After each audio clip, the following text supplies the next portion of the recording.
The Lord spoke to Moses and Aaron. This is the legal statute that the Lord has commanded. Instruct the Israelites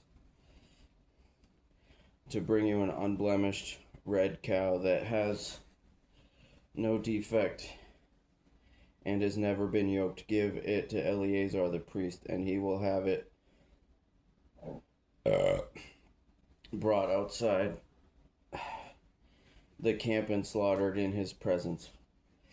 Eleazar the priest is to take some of its blood with his finger and sprinkle it 7 times toward the front of the tent of meeting. The cow must be burned in his sight. Its hide, flesh, and blood are to be burned along with its dung. The priest is to take cedar wood, hyssop, and crimson yarn and throw them onto the fire where the cow is burning. Then the priest must wash his clothes and bathe his body in water. After that, he may enter the camp, but he will remain ceremonially unclean until evening. The one who burned the cow must also wash his clothes and bathe his body in water, and he will remain unclean until evening. A man who is clean is to gather up the cow's ashes and deposit them outside the camp in a ceremonially clean place. The ashes must be kept by the Israelite community for preparing the water to remove impurity. It is a sin offering.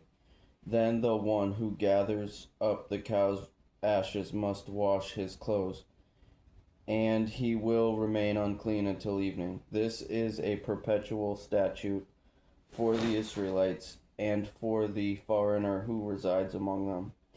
The person who touches any human corpse will be unclean for 7 days.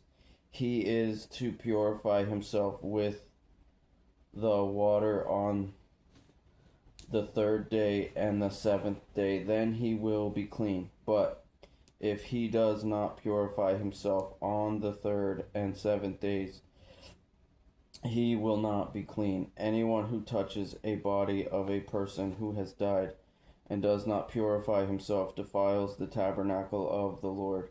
That person will be cut off from Israel. He remains unclean because the water for impurity has not been sprinkled on him, and his uncleanness is still on him. This is the law when a person dies in a tent. Everyone who enters the tent and everyone who is already in the tent will be unclean for 7 days. And any open container without a lid tied on it is unclean.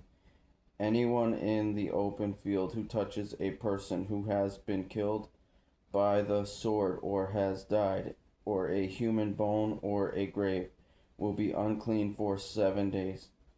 For the purification of the unclean person, they are to take some of the ashes of the burnt sin offering, put them in a jar, and add fresh water to them. A person who is clean is to take hyssop, dip it in the water, and sprinkle the tent, all the furnishings, and the people who were there. He is also to sprinkle the one who touched a bone, a grave, a corpse, or a person who had been killed. The one who is clean is to sprinkle the unclean person on the 3rd day and the 7th day. After he purifies the unclean person on the 7th day, the one being purified must wash his clothes and bathe in water, and he will be clean by evening. But a person who is unclean and does not purify himself, that person will be cut off from the assembly because he has defiled the sanctuary of the Lord. The water for impurity has not been sprinkled on him. He is unclean. This is a perpetual statute for them. The person who sprinkles the water for impurity is to wash his clothes, and whoever touches the water for impurity will be unclean until evening. Anything the unclean person touches will become unclean, and anyone who touches it will be unclean until evening.